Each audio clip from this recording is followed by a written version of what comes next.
Četrtošolci, pozdravljeni v naši spletni učilnici. Danes bomo spoznavali osnove arhitekture. Arhitektura je likovno področje, ki se ukvarja s prostorom, načrtovanjem in gradnjo stavb.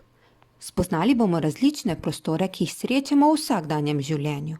To so umetni in naravni prostor ter notranji in zunanji prostor. Poglejmo si nekaj primerov.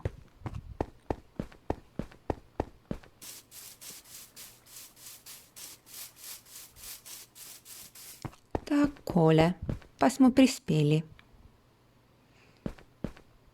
Umetni in naravni prostor ter notranji in zunanji prostor. Na levi strani imamo hišo, ki je umetni prostor, saj jo je ustvaril človek. Je tudi notranji prostor, v katerega lahko vstopimo. No, pa dajmo.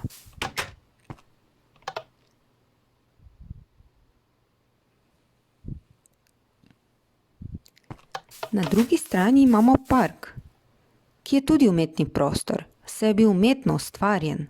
Nekdo je zasadil cvetlice in drevesa in postavil klopi. Ker pa ga ne omejujejo nobene stene ali strop, tako kot hišo, je to zunanji prostor.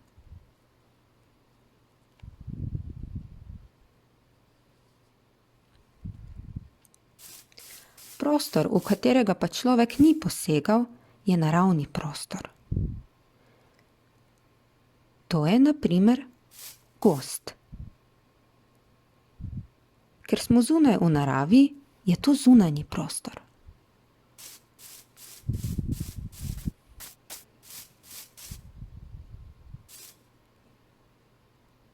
Takole. To bi bilo za danes vse. Hvala, ker ste se mi pridružili. Se vidimo prihodnjič. Nasvidenje.